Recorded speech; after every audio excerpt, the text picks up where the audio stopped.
যোৰহাট জিলাৰ ৰাজৈসুন্দৰ পৌৰ গাঁৱত সমূহীয়া বিবাহ অনুষ্ঠিত। বিবাহ হৈছে আমাৰ সমাজৰ অন্য এক পৰম্পৰা। প্ৰত্যেক ধৰ্মৰ বিবাহৰ নিয়ম প্ৰণালী বেলেগ বেলেগ। বিশেষকৈ হিন্দু ধৰ্মত এজন পুৰুষ আৰু এগৰাকী মহিলা সামাজিক ৰীতি নীতিৰে বিবাহ হোৱাটো বাধ্যতামূলক। কেতিয়াবা দেখা যায় এজন যুৱক আৰু এগৰাকী যুৱতীৰ সৈতে কিবা কাৰণত অবৈধভাৱে বিবাহ পাশত আবদ্ধ হৈ সংসাৰ কৰে। তেনেবিলাক বিবাহ সমাজে স্বীকৃতি নিদিয়ে আৰু সমাজৰ বিভিন্ন কাম কাজত অংশগ্ৰহণ কৰিব নোৱাৰে। শেষত সন্তান হোৱাৰ পিছতো বিবাহৰ নিয়ম কৰিব লগা হয় সেইসকল লোকে। ইফালে শাস্ত্ৰই কৈছে অবিবাহিত লোকে মৃত্যুৰ পিছতো আত্মাই সদগতি নাপায়। আজিকালি ঠায়ে ঠায়ে তেনে লোকসকল একত্ৰিত হৈ সমূহীয়া বিবাহ অনুষ্ঠিত কৰা পৰিলক্ষিত হয়। তেনে এখন সমূহীয়া বিবাহ অনুষ্ঠিত কৰিলে যোৰহাট জিলাৰ ৰাজৈ দক্ষিণপাট গাঁৱত। গাঁৱৰ নামঘৰৰ প্ৰাংগণত অনুষ্ঠিত কৰিলে এই বিবাহ। 11 যোৰা দৰা কইনা বহিল বিবাহত। এই অনুষ্ঠানটোৰ উদ্যোগ ল'লে নামঘৰ পৰিচালনা সমিতিয়ে। বৃহস্পতিবাৰে অনুষ্ঠিত হোৱা এই বিবাহত পুৱা ভাগত নাম প্ৰসংগ অনুষ্ঠিত কৰি সমাজৰ ৰীতি নীতিৰে আৰম্ভ কৰা হয় বিবাহ কাৰ্য। ৰাতিলৈ এজন পুৰোহিতে 11 যোৰা দৰা কইনা চাৰিওকাষে বহুৱাই অগ্নি সাক্ষী কৰি হোমযজ্ঞ কাৰ্য সম্পাদন কৰা দেখা যায়। আলহী অতিথি ইষ্ট কুটুম আদিকো আপ্যায়ন কৰিলে উদ্যোক্তাসকলে। এইদৰেই সম্পন্ন হ'ল সমাজত বুঢ়া বিয়া বুলি প্ৰচলিত এই বিবাহ কাৰ্য। এই সমূহীয়া বিবাহ অনুষ্ঠানটোৰ সম্পৰ্কে কিছু মন্তব্য আগবঢ়াই নামঘৰ পৰিচালনা সমিতিৰ সম্পাদক মিকু দাসে।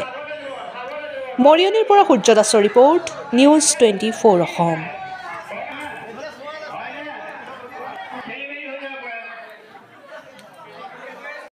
সামাজিক অনুষ্ঠান বুলি ভাবে নে এইটো ধৰ্মীয় অনুষ্ঠান বুলি ভাবে আপোনালোকে?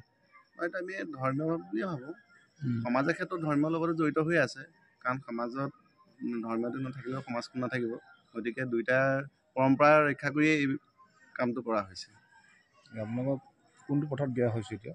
আমি আপোনাৰ সনাতন ধৰ্ম হয়, বামুণীয়া পথত আমি হোমযজ্ঞ কৰি আমি বিবাহ মানে অনুষ্ঠান কৰা হৈছে।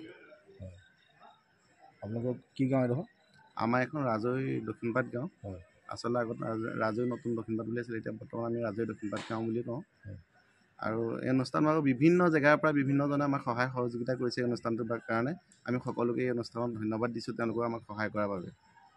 গতিকে আশা ৰাখিছোঁ বৰ্তমান এতিয়া যেনেদৰে আমি সুচাৰুৰূপে বিবাহ কাম হৈ আছে আৰু শেষ মুহূৰ্তৰ কাম এভাগ আছে আৰু হোমযজ্ঞ আছে। গতিকে ইয়াৰ সুচাৰুৰূপে হ'ব বুলি আমি পৰিচালনা সমিতিয়ে আৰু ৰাইজেও মানে আশা কৰিছোঁ।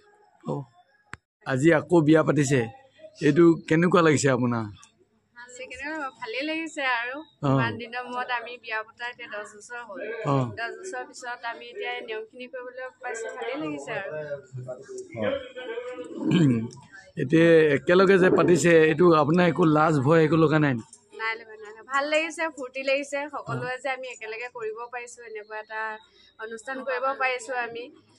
গোটেই আজি আমাৰ 11 যোৰা হৈছে, 11 যোৰাই মিলি আমি এই অনুষ্ঠানটো আমাৰ গাঁৱৰ ৰাইজে কৰিছে। আমি 11জনী আজি বিবাহত হেৰি হৈছোঁ আৰু। মোৰ 20 বছৰ পাৰ হ'ল। এই আপুনি এনেকৈ বিয়া নোহোৱাৰ কাৰণে সমাজত কিবা কিবি কাম কৰিবলৈ দিগদাৰ হৈছিলে নেকি? দিগদাৰ অলপ হৈছিলে। তাৰমানে কি এনেই গাঁৱত মানুহ ধৰি লওক অকণমান এনেকৈ বিয়া বাৰু হোৱা মানুহ থাকিলে অকণমান কাম কৰিবলৈ সুবিধা হয়। আমি মানে পাৰোঁ, গোটেইবোৰ কাম কৰিব নোৱাৰোঁ যে, সেইটো কাৰণে ৰাইজে মানে আমাৰ গোটেই মানুহখিনিক মানে বিয়া হৈ চবকে মানে সমাজত কাম কৰিব পৰাকৈ আমাক মানে বিয়া হ'বলৈ ৰাইজে উৎসাহ দিলে। সেইটো কাৰণে আমি গোটেইখিনি হৈছোঁ আৰু এনেকৈ এতিয়া সমাজত কাম কৰিবলৈ ভাল হ'ব। আৰু আমি নিজেও খুচি হৈছোঁ, ভালো লাগিছে আৰু ইমান বছৰ মূৰত আকৌ কইনা হৈছোঁ। তাৰমানে আমি ইমান বছৰ মূৰত হৈছোঁ যেন লগা নাই, নতুন কইনাৰ নিচিনাই লাগিছে আমাৰ মনবোৰ লাগিছে। কিন্তু আপোনালোকে নামঘৰত বা বেলেগ মাংগলিক কামত আপোনালোকে কাম কৰিব নোৱাৰে ন? ৰাইজৰ কামবোৰ কৰিব নোৱাৰে? মানে পাৰোঁ, গোটেইবোৰ নোৱাৰোঁ। দেউৰী কামৰ যিবোৰ ভিতৰুৱা কাম সেইবোৰ কৰিব নোৱাৰোঁ। এনেই বাহিৰা কিছুমান কাম কৰিব পাৰোঁ, তথাপিতো মানে ধৰি লওক ভিতৰুৱা যিবোৰ কাম সেইখিনি তেনেকৈ কাম নোৱাৰিছিলোঁ। এতিয়া ধৰি লওক সমাজখনত চবৰে ভাল হ'ব, গোটেইবোৰ মানুহ কাম কৰিব পৰা হ'ব। এতিয়া 11গৰাকীয়ে যদি আমি লাগি যাওঁ বহুত কাম কৰিবলৈ সুবিধা হ'ব। আৰু আজিকালি এনেকৈ অনুষ্ঠান হোৱা চলিছে, 20 জোৰা